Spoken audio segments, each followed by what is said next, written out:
Hi, everybody. I am Haley Mitchell-Haugen. I'm the editor of Sheila-Na-Gig Online and Sheila-Na-Gig Editions. Tonight, we are celebrating the work of George Franklin and the publication of his third book with Sheila-Na-Gig Editions, Remote Cities. So we're very excited to have George read from the book today. And we have an all-star lineup of open mic readers from Sheila-Na-Gig Spring 2023 issue following George's reading. So I'm very excited for tonight. All righty, so George Franklin practices law in Miami. He is the author of Noise of the World and Traveling for No Good Reason from Sheila-Na-Gig Editions, in addition to Remote Cities, and winner of Sheila-Na-Gig Editions' first manuscript contest way back in 2018. Seems like a long time ago, but it really wasn't. I guess it's pre-pandemic. Anything pre-pandemic feels like, a really long time ago. He's also the author of the dual language collection Among the Ruins from Katakana Editores and the chapbook Travels of the Angel of Sorrow from Blue Cedar Press. He is the co-translator along with the author Jimena Gomez for Ultimo Dio, Last Day, and the co-author with Gomez of Conversations sobre Agua, Conversations about Water. I maybe have butchered that. Also from Katakana Editores. George joins us from Miami, Florida. Welcome, George. So excited to see you again. Thank you so much, Haley. You're absolutely terrific. I just have to say that, Haley's support and the support of Sheila-Na-Gig Editions, that includes Barbara. Thank you, Barbara. For so long just means the world to me. And I'm really, really grateful. So thank you. I'm going to start off tonight with the title poem for Remote Cities. Remote Cities. Built on the edge of lakes and rivers, remote cities, brown wooden buildings, narrow underground passages that crawl one cellar to another, but never emerge beneath the white sky. Their labyrinths have no Theseus, and you have no ball of thread or sword. The monster that was waiting for you gave up a long time ago. He's gone to a cave in the mountains and washes down whole sheep with rainwater, picks his teeth with something you don't want to see. You'll never get the chance to say your name is no man, to hear prophecies, negotiate with gods and witches. The wind changed direction and somehow you missed each other. There's a sign that reads, the station master will be back after lunch. Someone is giving birth behind the sofa. Cracked bones are strewn across a beach. Cigarette filters with lipstick. Turtle shells carved into ashtrays. Smells of rotting fish, seaweed. On a cold train platform, a shopping bag spills open. Dust burns your eyelids, and someone you almost recognize falls onto the tracks. A saxophone plays ballads no one can hear but you. Give thanks to the veiled inhabitants of these cities, generous with their salt and black bread, their bowls of water that reflect your face. Let them draw close. Give them that Greek coin in your pocket. Thank you.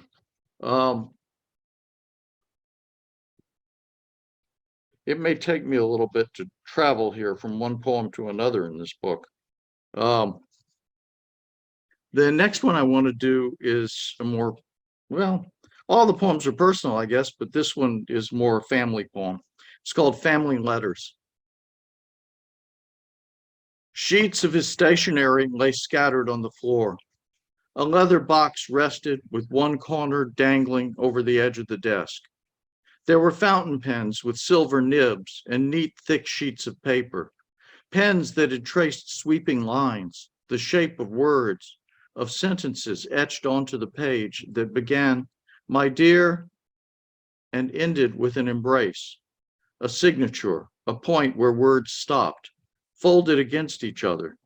If I'd had my grandfather's handwriting, I'd also have used reams of paper, bottles of ink, worn out the nibs of pen after pen, writing letters to be kept but lie unread by those to whom they no longer mattered. In my hand, though, pens have always wanted to escape. The letters jerk, blot, or even collapse, each a jumble, something regrettable. My teachers told me I should practice, but they never said why. My parents are buried next to an oak tree, next to the graves of my grandparents and my aunt. The stones are pink marble with blue veins running underneath the inscriptions. My father's parents are buried somewhere else. They died when he was still a child. I don't know their graves. But I remember my father's monologues as he shaved, the dog asleep at the foot of the bed, my mother's shout when my grandfather had a stroke, footsteps rushing downstairs. I'm older now than my mother was then, or my father. I stood by my father's pillows when he died almost 30 years later, in a room that used to be mine. My books still on the shelves, the carpet the same armoire against the far wall, a television, a desk. He was faced toward the ceiling, and whatever he saw was not the room where I stood and he waited. My mother was in the bedroom on the other side of the house, unable to feed herself, walk, or use a toilet. I don't know what room she saw either, what she remembered or had forgotten. We were all three unable to say anything then that mattered. Afterwards, I found the boxes of papers, letters my grandfather wrote to my mother, letters my parents wrote to each other. I sat on the floor of my mother's dressing room, reading my grandfather's studied hand, my mother's cautious script, and my father's large scribbled lines. But they told me nothing I didn't know already. My grandfather wanted my mother to return from France. My father missed my mother, was somewhere on business, his handwriting on hotel stationery. These letters still exist, somewhere in a box at the bottom of my closet. I've never known what to do with them, what to write in reply.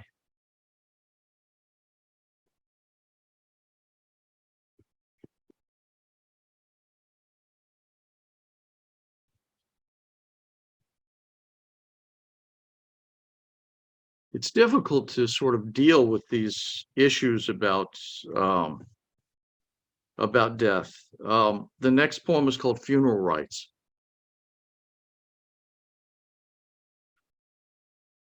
I told my oldest son that I wanted my ashes dumped off the back of a vaporetto when none of the crew was looking, maybe somewhere between Fontemente Nove and Murano. I thought of myself floating slowly down into the Venetian lagoon as fish open their mouths, unable to open their mouths to swallow flecks of human ash, and whatever wasn't eaten mixed with mud and sand, algae and twisted seaweed. I imagine him afterwards wondering what to do with the jar that had held the ashes, throw it away or take it back to New Jersey in his suitcase. Would this present a problem at customs? Would smears of me and grains of unburned bone still cling to the inside?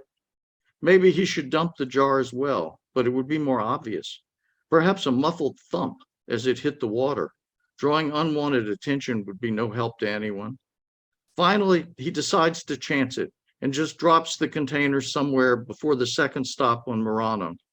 He gets off there, goes for a short walk, looking for the iron bridge and the restaurant where we went for risotto and fried calamari. But now that restaurant either isn't there anymore or he's missed it and it's starting to rain. So he catches another vaporetto and goes back to a stop he recognizes. The rain will have let up by then, I hope, and he'll find a cafe and order a cafe corretto in my honor, feeling the warmth of espresso and grappa as it reaches all the way to his stomach and his wind-chilled hands.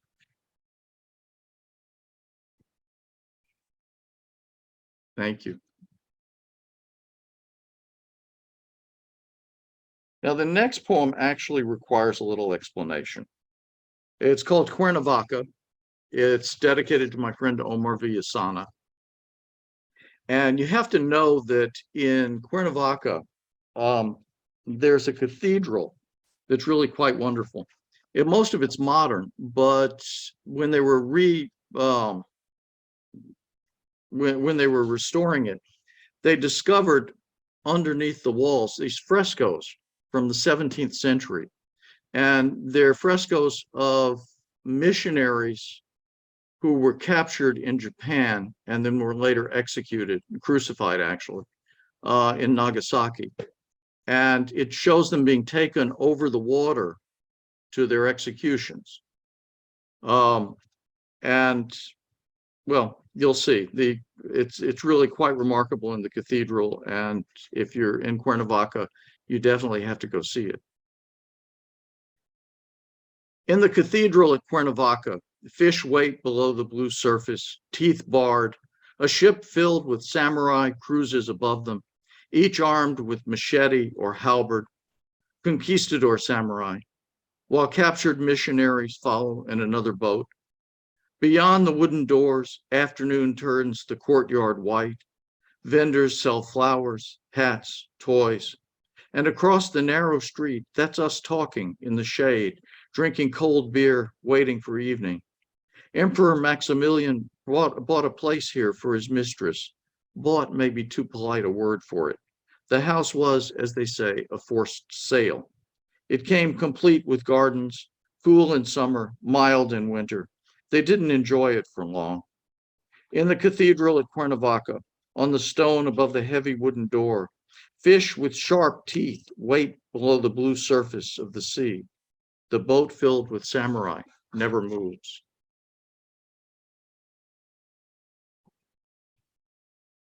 Thank you. We're going to shift to New York City from there. Upper West Side. Central Park, a month ago, we walked south, skirting the reservoir, the sun starting to sink behind pre-war buildings and into the Pacific, thousands of miles away. At 86th Street, we cut over to walk past the restored brownstones, then west on 85th, where I used to live opposite the high school. It was a tougher neighborhood then. Bottles thrown from rooftops, burglaries, even shooting. One night I saw a man in an overcoat breaking into parked cars with a crowbar. He held it up and looked at me, as though he expected me to try to talk him out of it. I didn't. There was a bar at the corner that's not there anymore. It wasn't a place I frequented, but I would give it a quick glance when I walked my chow before bed. He was a black mountain of fur with a purple tongue and a bad disposition. People tended to leave us alone, and our apartment wasn't one that got burgled. Still, he and I jumped behind a car when 2 or 3 guys tumbled out of that bar's door, and as they say, shots were fired. Now it's all clothing shops and restaurants with regional specialties from Italy or somewhere in Spain. It was Sunday and they were cleaning up after brunch. Nobody was shooting at anybody else. It was just colder. It was just getting colder as the shadows of buildings fell across Amsterdam Avenue and Broadway. We walked north, back to Patricia's. At least I didn't pretend to feel nostalgic. 40 some odd years ago, I'd lived in a dark New York apartment. There'd been a window opening on trees, but I remember it as dark. My marriage felt like a play written by Strindberg, but discarded as too loveless and angry to be real. My late night walks with the dog were escapes from arguments begun at dinner, trips to the cash machine to check the balance, which was never good. Sometimes we had loud fights on the street, which were worse. Walking up Amsterdam that day, I tried to tell you about some of this, but looking at that white brick apartment building on a quiet block, a good neighborhood, there's no sign it ever happened.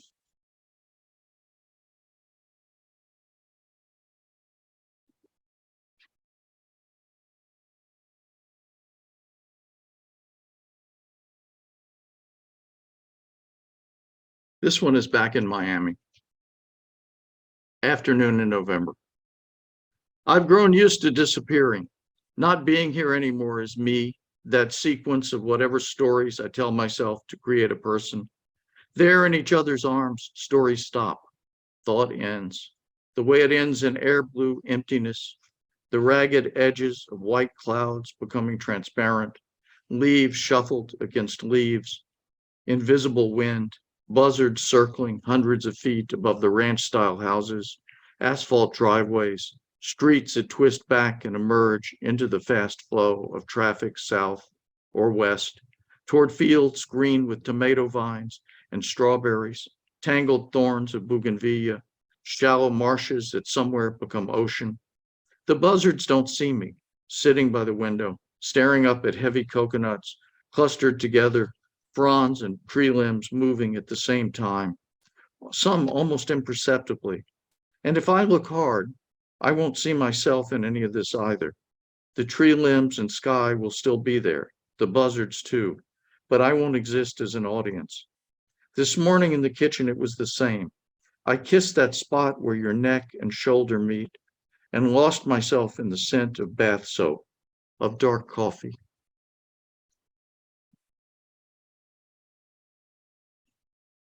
Thank you. Okay, we get to go a long way east for this one and back in time. Such was the funeral of Hector, breaker of horses. That's the last line in the Iliad. And I have no idea on the translation.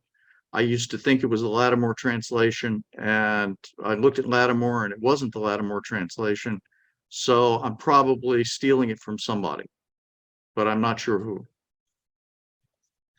Untouched by rot, Hector's ransomed body burns through the night, and in the morning, wrapped in cloth, his brothers place the bones still warm inside a tomb. From the time Priam returns to the wide gates, mourning takes only a page or two to recite. Helen recalls how kind he was when others weren't. A feast follows. Grief is collapsed, abbreviated. Homer says guards were posted. Achilles couldn't be trusted to keep his word. The inhabitants of Troy all know their war has died with Hector. Their homes and white bones will be just another layer of Turkish clay. Tourists will stare down into the excavation, then air-conditioned buses will drive them back to their waiting ships.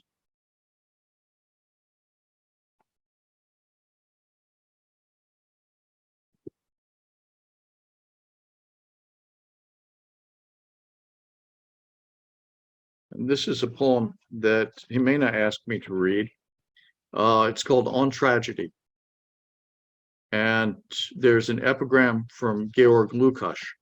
Loneliness is the very essence of tragedy. I remember reading Lukács in grad school. It was really sort of tough going, but every now and then there are these little gems that are in there. Lukács says we want to feel at home in the world, or at least want our loneliness to count for something. Instead, we wipe grief off our shoes every time we come inside, but an odor lingers, the hamper of clothes that should have been washed, the moldy scent from behind the refrigerator. When the dog comes in, he brings with him a smell of rotting leaves. Was there ever a before to this after? When you walk at night in the rain, there's smears of color on black asphalt, stoplights and blinking signs, low clouds turned to dark orange by reflection, restaurants that have closed early. Was it ever different? I will tell you a story. It will be a story about a king, because the problems of kings are different from my problems or yours. The king's dinner is always prepared by others and served by well-dressed footmen and polite maids. Kings never wash their own dishes or clean under the bed or behind the couch. Their concerns are invasions and crop failures, the curses of sorcerers, betrayals by greedy cousins. In the midst of such things, most care little for philosophy. Unlike the poets and scholars, they are at home wherever they wander. Peasants, shopkeepers, even bankers take off their hats and bow. A child with low curls rushes up with flowers, which the king will pass to an assistant with an indulgent smile. In this story, the king thought nothing was wrong until the gods, who are believed to have created us for their entertainment, sent a horrible plague, a fever that killed whole families and caused the king's city to come to a stop.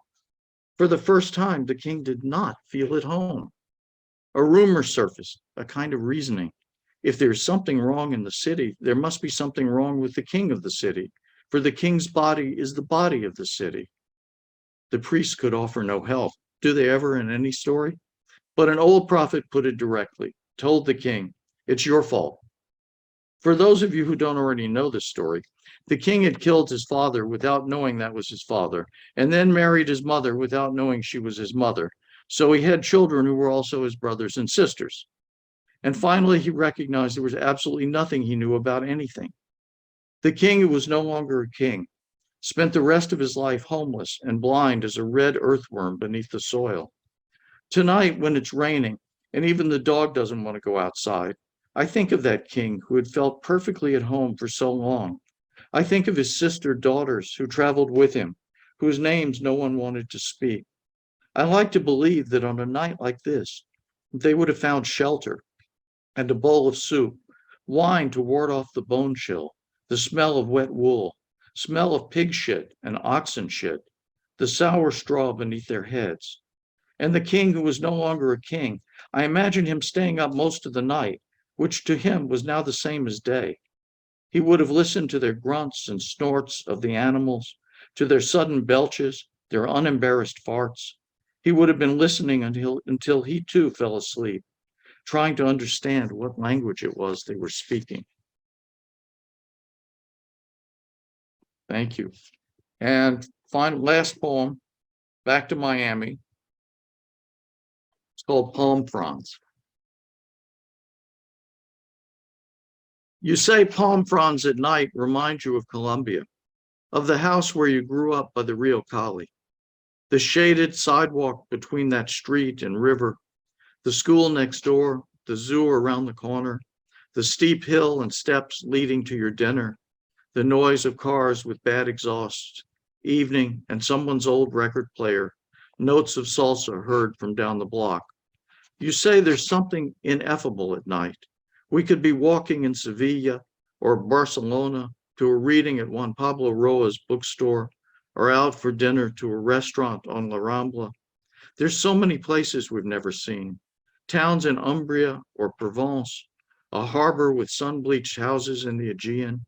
Why are we hungry for these places, talking about them as we walk, hands touching, along a suburban canal in Miami, power lines stretching black across the moonlight above our heads? Did the moon shine like this in Cali years ago, as you walked thinking of Madrid, of Paris, the Alhambra? We'll get there, mi amor, I promise. Thank you very much. Now I get to hear everybody else. You do. And that was the fabulous George Franklin reading from Remote Cities in Miami, Florida. Thank you so much, George. As always, it's always a pleasure to hang out with you and hear these poems read aloud. So thank you, thank you. We are going to be moving into our open mic reading featuring select authors from our Sheila-Na-Gig Online Spring 2023 issue. And we are going to kick it off with Ohio poet Jeremy Jusek. Jeremy, take it away. Thank you very much, Haley. And George, terrific reading. I'm very glad I was here tonight. Thank you, Jeremy. I have 3 poems. The third one is very short, maybe the second one, depending on what order I do them in. This is from a collection called The Details Will Be Gone Soon. It's being published by Sheila-Na-Gig Editions later this summer. It's about Alzheimer's, and this poem is called Alzheimer's Part 3. Take off, top flighty doodly doo. I saw the field right before it was bought. It's a big old field. Guess it was thought to be the perfect place for a field. Before there were crickets and trenches and puddles, various tall grasses and spiders, thankful for that wizened maple that came crashing down during that storm to let its spiritual headdress sink into a unique sludged up ecosystem. Once the land was sheared and reduced to dirt, squirrels with obsolete maps toiling in confusion, the cutting continued and the field spread outward. A house appeared, which meant the collective memory of the things living on this growing patch of man-made desert was reduced from the living saints draining their innards from clay jars cracked in the sun's broiling glare, chittering with the katydids and grasshoppers, worms crawling over their sandaled feet, rabbit nests and bird perches and dewed possums, all reduced down and replaced by 4 who hung up picture frames instead of burrowed around the tree roots, who kept trinkets instead of perennial patches. The fox could tell you why, and what's missing, and what will be lost in generations to come, but it's hard to hear him over the lawnmower. Why vacuum the lawn when you can plunge your teeth? Why sweep the garbage when you can take out the mail? What do you do when the sun rises on someone else's bedroom? That's it. Get into the tub without slipping. Where are your pictures? Where are your books? Where is your dewy cobweb? The web loses its stick, and the sun is always setting for someone. What have you done with the time you have left? What will you do now that you know it's finite? There it is. There it is. No, it's not. Stop telling me it's not. I know it is. Stop treating me like a child. I'm not a child. I'm 87 years old. There it is. I swear it is. Okay. I'll do the short one next, and I will hit the landing strip with Chirp, which is the one that was in this spring edition, which it looks great. The spring edition looks amazing. Okay, I swear I wrote it down, and then of course I lost it. So I apologize for the wait. Okay, you know what? I'm just not going to do the short poem. This is Chirp from the spring edition. Once I opened the mailbox and found a letter within. The trees chirped and the birds rustled in the same breeze that wrapped my hands, which opened the letter, announcing I'd been selected to perform open heart surgery. I'm not qualified to imagine surgery, but I once wrote about how serious prostate cancer is on a medical message board. I'm also not qualified to live life yet. Nobody will endorse suicide. The medical system as it stands affords little grace to the dying, and that's why, reading the compensation, I'll rip this unknown guy's heart out while the wife prays for life, and I pray that a suicide booth is installed next to the ATM outside my bank. And maybe we can force those chirping birds to eliminate overdraft fees if branch managers are forced to witness the desperate withdraw from their checking account before killing themselves in the lobby. Or maybe the birds aren't metaphorical. Maybe birds are just the funny derps on our mugs announcing the sunrise. The details will be gone soon, so let's make sure that we keep the mugs safe. Maybe the cardinal alighting on a snow-covered branch is our deceased grandparents happily soaring. Maybe I don't have to give surgery to shut down someone's liver and jaundice their singing birds. Maybe if the letter stays shut and the birds stay chirping, I'll remember my grandmother's cats perched near the front windows of the North Canton home or on the cushions sunken in the round white dining room chairs. Thank you.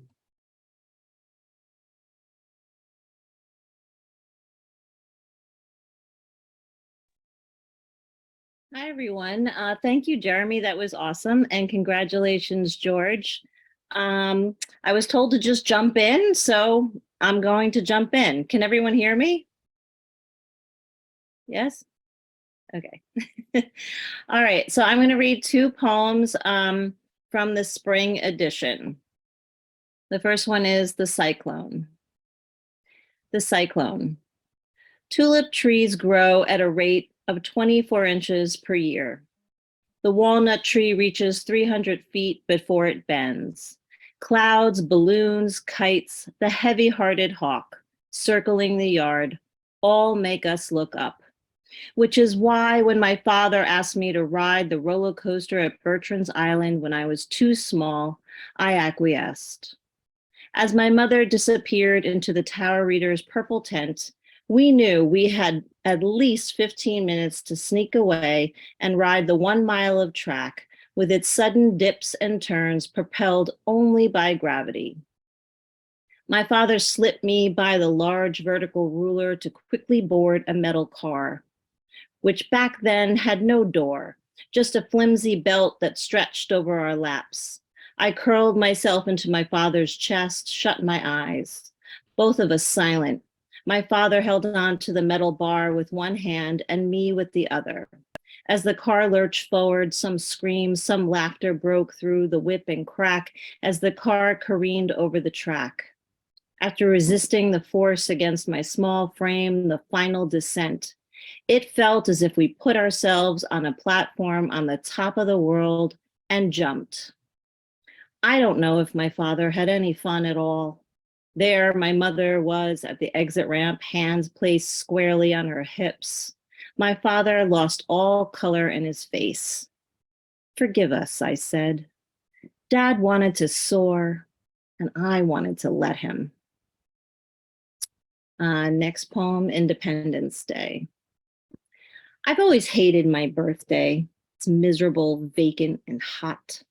Like the day my family pretended to be normal. My father cooking chicken on the grill until it was black yet raw on the inside after my brother disappeared the second time. My grandmother smoking and sweating on the back porch, my mother quietly rocking in her chair, staring at the black and white TV that was barely visible in the sun's glare.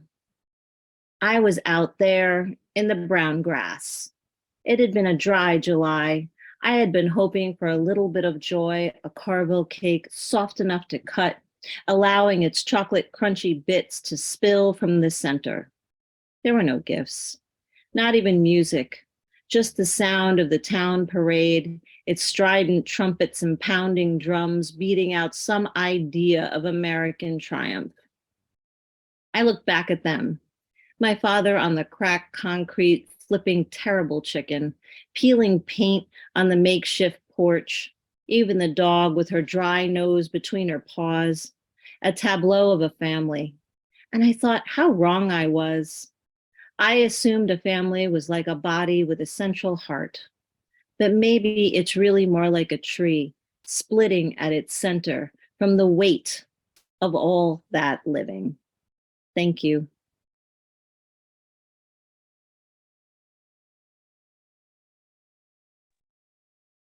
Okay, hi. I will also jump in. I'm Rebecca Reynolds, and I will read one poem from the spring edition, and then a second poem that's kind of in the same very short series of poems. The first one is called Suicide Prevention Workshop. Which of the following colors is used to symbolize oxygen? Maybe the color of your hair once you lose your black and the gray turns milky as a cloud, cirrocumulus again. The online dictionary quiz says white, but if I open my mouth to a stranger, I don't know if oxygen builds for my night throat. I learned commit suicide sounds like a crime. Instead, we say died by suicide or attempted suicide. In my numb response, I lived my half-life without speaking truth for months, thinking everything turns to shit is the wrong thing to say before you find work again and the cats adore your strong hands, slink beneath the palms where you touch fur, the delicate bones and mandible yawns that ship their fish-like breath inside the rooms, with the same hands stroking my hair. What stereotypes we halfway live, lesbians with cats. What harm does it do to ransom us from a language we so badly memorize? Okay, and this is called Cleft. 1. When you kiss me goodbye, you say, I love you. I say, I love you. I want you to stay, and then I want you to go. As emptiness slumps lower and sun prowls our northwest Jersey sills without your rushing. So there's stillness when you leave. Words unfixed in the morning's grip as sparks of sleep nettle a folded thought, unremembered dreams, glints of ficus, finials and cats, fly leaves curling, luggage I can't lift, the brittle thirst of an old book, history lettered on paper edged by distal fingers, as riptides warn me back, if only to keep each protean love close and forever. Despite this image of something drowned, I can't recall. 2. Winter is choiceless, severe, and metal before vapory snow finds ingress, unlofted from its storage and gently laddered. I am safe from this, alone. 3. All day, my inner dialogue adjusts the provinces. I'll sponge the dishes, rinse, hand vac, shop to lose my mind in oil and spice. Worry what I do not know and can't conceal. Back home in a cigar box, those fingered icons, worry dolls and tin milagros. Not the red-tailed hawk last summer at the cliff top, a muscled buck who paused on quartzite boulders and leapt towards switchgrass, knots of kindling and pitch pine, cracked in shifts of sassafras, aster, knotweed. Not when you scoped the river below, those perfect sparkling roofs with lawns and tiny docks, unmouthing their tiny boats. And then you step to the cliff's edge, swift silhouette, alone, and then you turned and then came back. Thank you.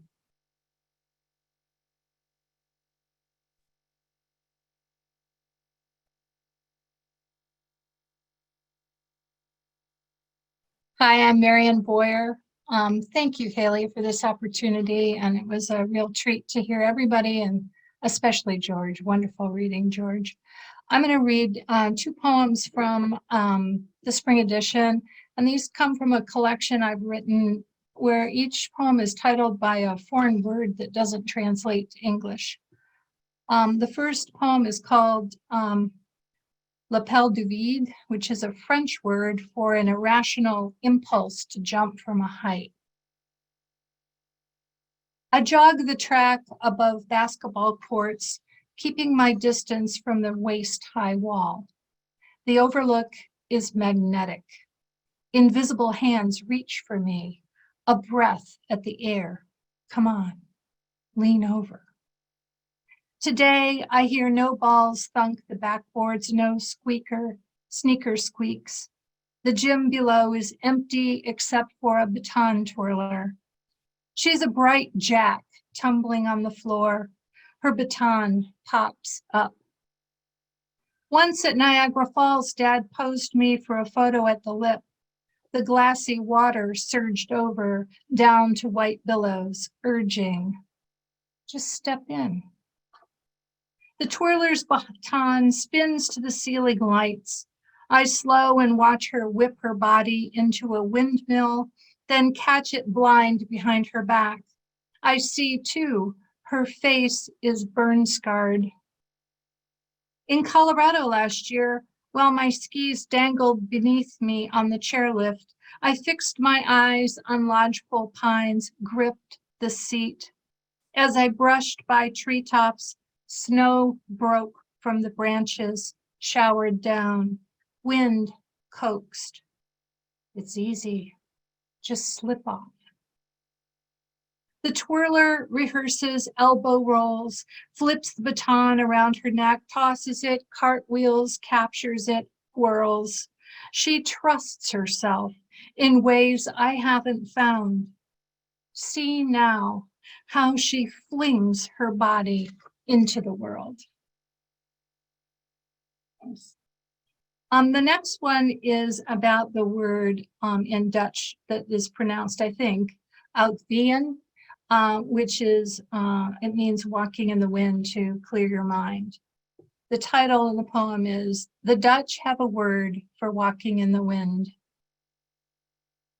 People have been swept off this pier and drowned, but I have come to this shore for the hard wind that flings waves high, smashes them against the red lighthouse. I clutch my coat at the throat, bend as the wind tears at my hair. Once in the Amazon, far up the Napo River, my spirit was cleansed by a Quechua shaman. I sat, eyes closed, hands in my lap, as he blew smoke from a fat twist of tobacco held tight in his teeth, and swirled it around my body with a bundle of leaves. The leaves grazed my hair, my face, as he spun whatever darkness was within me up into the bundle, like winding silk from the comb-footed spiders. Then he padded to his doorway and shook the leaves out into the jungle like a feather duster. After returning, he patted the air around my shape and whistled 2 notes over and over. Here at the lake, warning signs snap, fly rigid. My eyes water, the wind scours me. Empty swings clang. Thanks, everybody.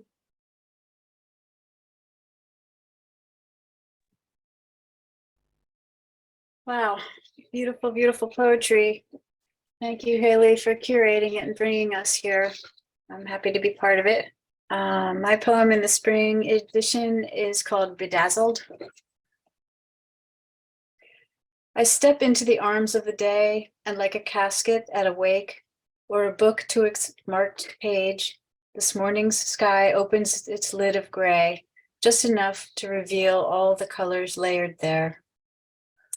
Slit like a lolling lizard's eye, parting to see what lies ahead, gray cloud gaps open, revealing pearly creams and baby blues lustered inside.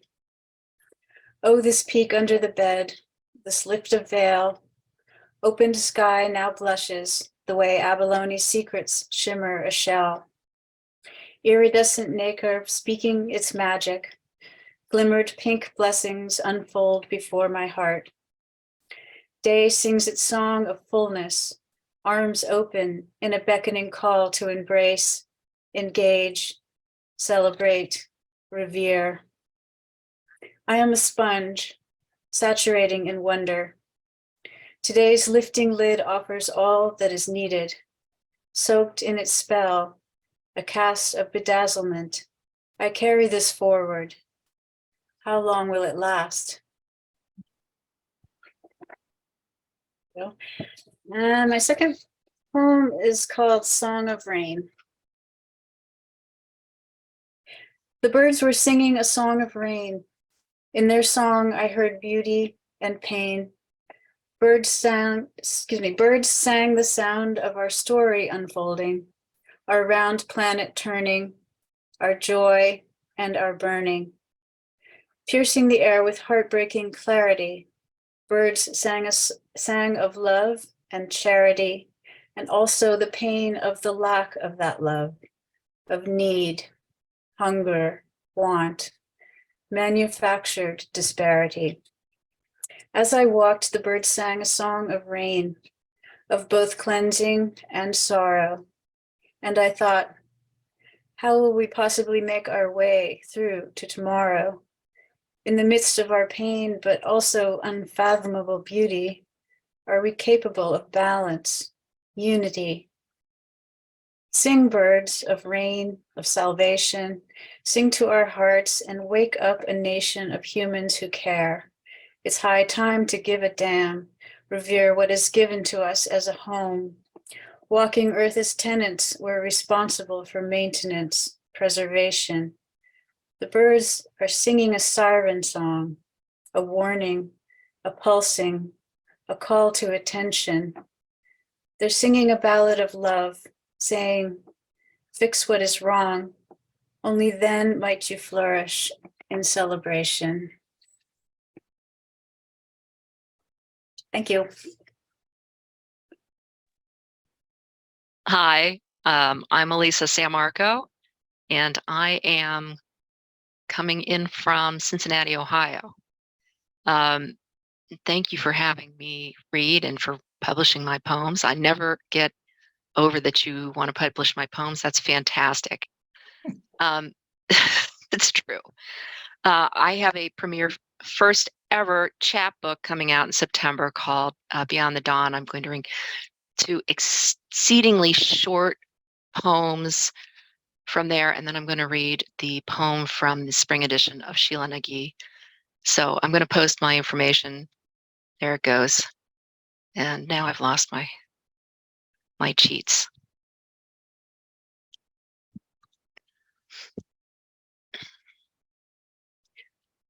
So I'm in the mood for love poems, so that's why I'm reading these poems, because the first book is mostly about love poems, and then from Sheila-Na-Gig is more about kind of what happens as the love poems go away. Gin martinis. The gin martinis we drank put clouds in my eyes that drifted between your fingers and my skin. And I don't know why I am naked before you, bare and trembling, talking about tomorrows and leaving behind those temples where we used to worship. And the second poem is called Christmas Oranges. The bourbon on your tongue tastes sweet like Christmas oranges. With each taste, I am consumed by you. Thank you. And let's see.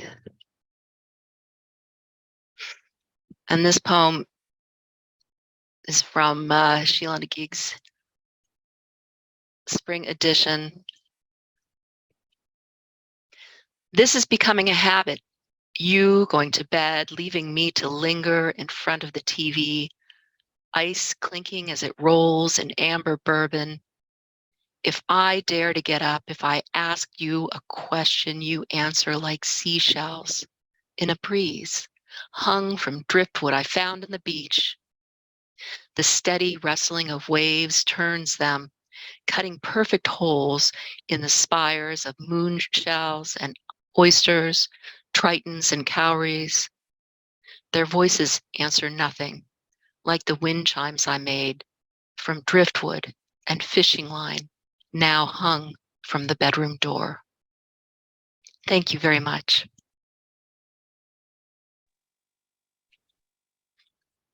Hello, friends and strangers. I'm Ace Boggess. I'm going to read two, but I should preface it by saying that I write a lot of poems based on questions. I've been doing this for about 20 years, and I take the questions from wherever I can find them. My poem from the recent issue, the question was asked by poet Andrea Faculty. What really broke me? Man hands, mom hands, God hands, gods, the golden glorious dark of non-existence. Nothing. Nothing hands are the cruelest, so much space in them for taking. Hands of strangers, hands of friends gripping shivs sanded down from tchotchkes, regifting hurt held once, unwanted.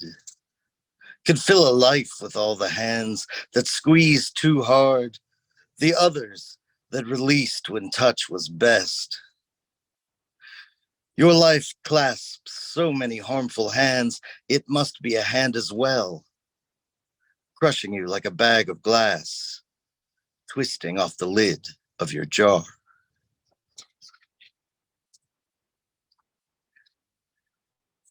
And this next poem was in the Best of Sheila-Na-Gig anthology, and will be in my 7th poetry collection, which comes out probably next April.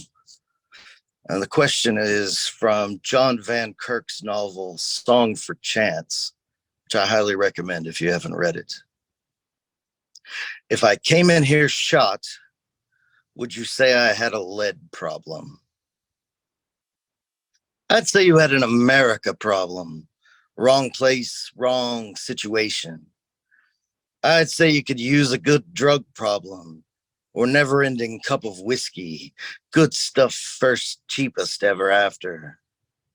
I'd say you've sprung a leak, might need a cork or rubber cement. I'd say I can't stand the sight of blood, the sight of blood, the sighted blood. I'd say have a seat, friend, while we wait for the wound to pass. As if any of our pretty eruptions leave the petty party memory is. Don't know bullet holes, but I've punctured and been jabbed. I've walked face first into a fist. Who hasn't had his nostril opened like a box wine tap? Eye purpled, yellowed in the healing. Tasted rust mouth or the salty underlip. Don't come in here shot if you can help it. If you can't, I'd say you had a weakness where stability should be, especially at your age, even at mine. I'd say you had an insurance problem. I'd offer to pick up the check, but it's not my turn. Thank you.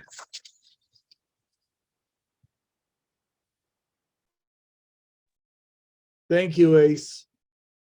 My name is Juan Pablo Mobili. I'm born in Buenos Aires, Argentina, and an adopted son of New York for many years.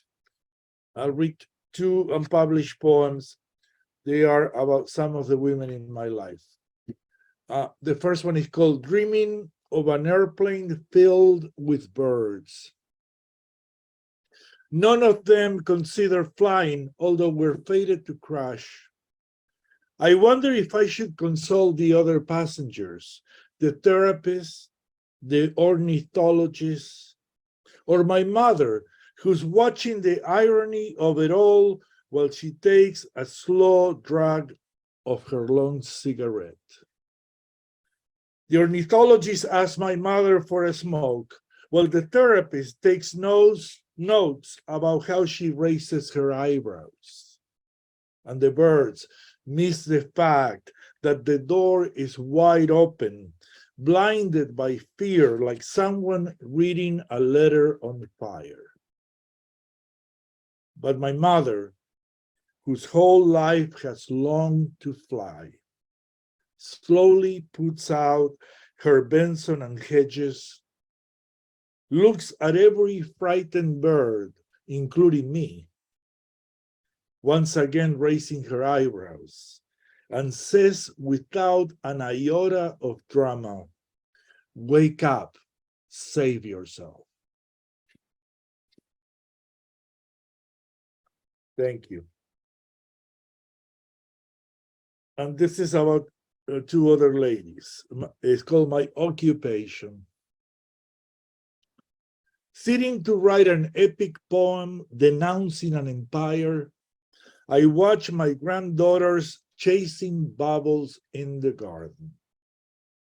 And I can't help surrendering my outrage to the probability of joy. As I now decide to start an ode, I catch a glimpse on my TV of thousands living countries devastated by war. And sonnets grow thorns, and ghazals shatter like bubbles. This poem is not a tour of my spirit, nor the dictum of my soul, but an invitation. Here is my imperfect heart. May I see yours? Thank you.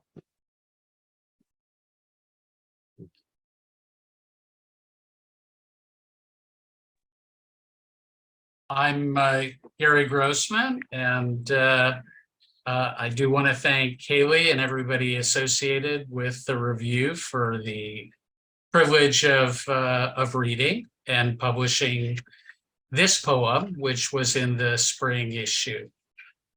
This is entitled The Hour of Prayer, and I don't know Latin, so I'm probably mispronouncing some of these words. The hours of prayer. 1. Lauds. A nightmare wakes me. Repeated theme. I can't get to Barajas, the Madrid airport. I will miss my plane, but the subtext is, go to the damn bathroom. So I throw back the percale sheet, roll to the right, and plant my slightly wobbly 4:32 a.m. feet on our red oak floor. I take a right at the hall and enter the yellow bathroom. 8 seconds later, I'm lifting the wooden toilet seat and peeing.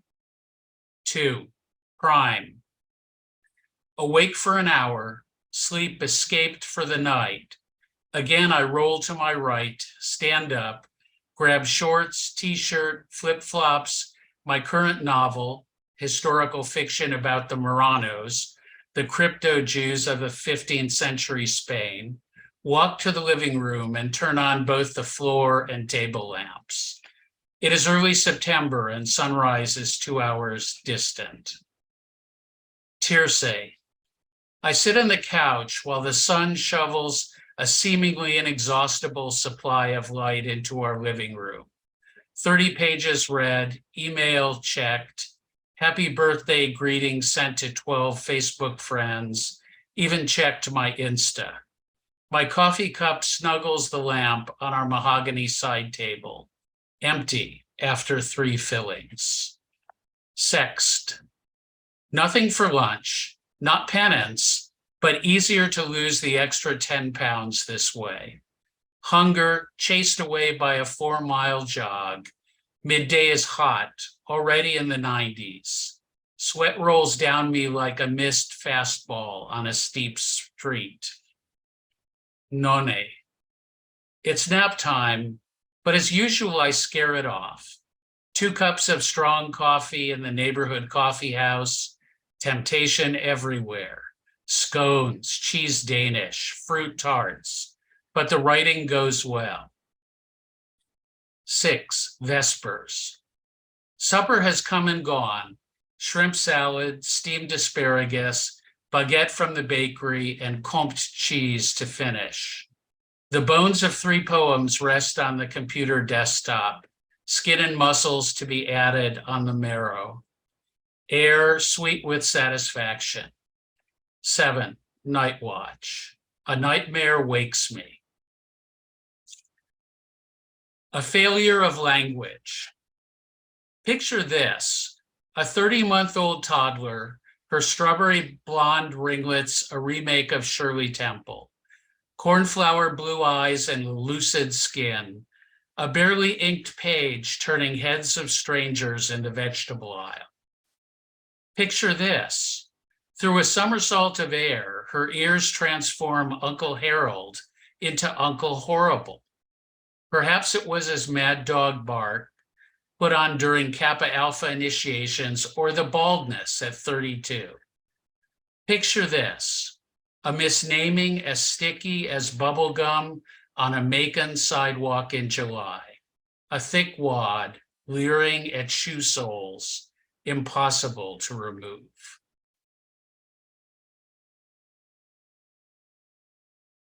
Thank you.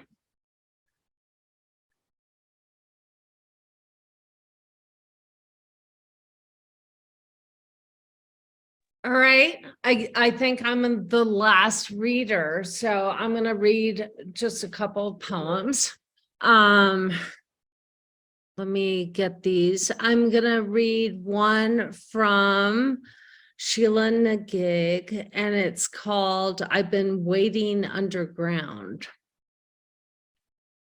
What's a funeral barrow to one person may be a mausoleum to another, I tell him when we light a candle called Sea Breeze and watch its fire cackle and spit. He doesn't like the small pops and cracks of it, hits his nerves the way the icicles drop on the dirty snow outside. I say it doesn't smell like the sea, more like mint and peony or some odor that has no color of scent on our earth, this candle smelling as blue as his eyes. I've been waiting underground for a swallow to come to me and take me to the sea, and I've been to mausoleums where saints are encrypted, their bones tucked into marble caskets. The Pinson Mounds in Tennessee were platforms for ceremonies above their dead, and they dug with the scapula bones of deer to build the mounds of earth. My ancestors are from Tennessee. I know it's cotton and how the white bowls glow under blue skies like a sea of white clouds. He doesn't know cotton and wants over his barrow a candle as silent as a shy child crossing a street, following the rules of the lights, the mother holding his hand. I want drums resounding like the crash of waves, but I do not want sacrifice. If I dig my grave or a mound on which to sing my song, it will be with the bones of roadkill that don't come from my car. And now we eat our salmon and kale under yellow light. And he says, sometimes the world seems like it's all exile and no solace. And we read how in our city, a man stabs another at Barnes and Noble. My man shelved his bow and arrow in the garage. I'm burying my mind in the candle's flame. I'm an underground away from everyone. I've always traveled to the south of my body, and I tread lightly on this earth, its soil so generous, so noble.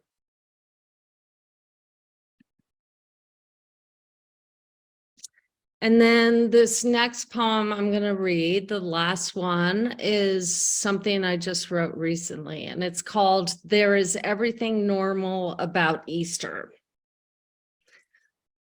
I sweep pine needles and dried leaves from the back porch, the light bright and thick. My dog gives me the same look, and I, like Peter, tell him 3 times I will not yet walk with him.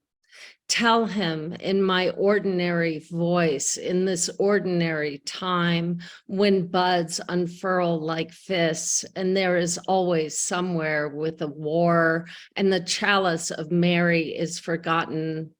I go inside to boil eggs. I mix the yolk with mayonnaise, mustard, vinegar, Tabasco.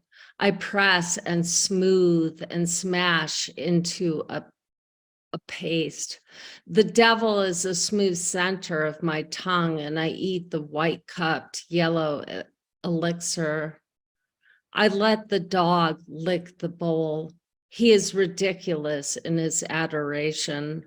I step back outside to gather the branches from our spindly linden tree. I throw a stick for the dog. I am an ordinary woman in an ordinary home with an ordinary womb and ordinary children. The ordinary spring and eggs are an ordinary subculture of cemeteries, the ones I don't visit in April, the ones with the crows who attack my dog. I go inside and say to myself, rise.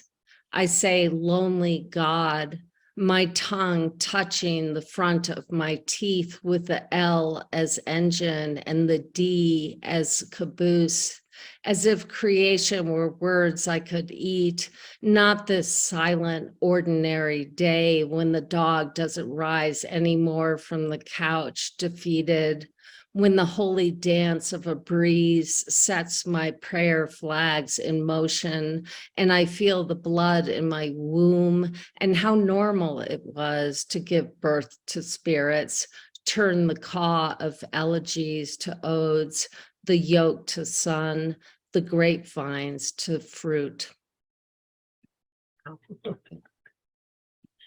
Thank you so much, Kika. And Kika was our Editor's Choice Prize winner for the spring edition. I think we could see why with those amazing poems. And certainly her work is also representative of all of the amazing writers we have at Sheila-Na-Gig Online. So thank you all of our open mic readers for being here. And thank you again to George Franklin for the amazing featured reading. I'd like to do a happy birthday shout out to our associate editor, Barbara Stable. Without Barbara's help in curating these online editions, I don't think I would be able to continue quarterly publishing. So thank you, Barbara, and happy birthday.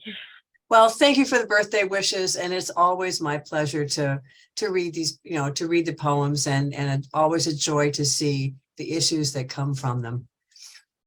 I don't normally sound like this, by the way. Thanks, Haley. Yeah, and I just want to give you some info for our next submission periods. So for poetry for our fall issue, the submission window will open up July 1st through July 31st. And we are going to start charging for submissions. I'm going to hop on that bandwagon just to help cover some overhead. But if you submit your work within the first 10 days of the reading period, you don't have to pay the submission fee. So that helps us get a sense of how many submissions to expect, and it helps people out if you can't afford the fee. And we'll go from there. And we will also be accepting short fiction, so short stories for our second fiction anthology. That will be from September 1st through October 31st. So if you're a fiction writer or know some fiction writing friends who want to help get the word out about that. Our first fiction anthology is just in the final proofing stages right now, and will be out in the next couple of weeks. So very excited about that. So thank you all for being here. You can find us at Sheila-Na-Gig-blog.com online, and just thank you for all your support. Thank you for friends and Sheila-Na-Gig readers and supporters who came out to support our amazing poets tonight. Thank you. Thank you, Haley.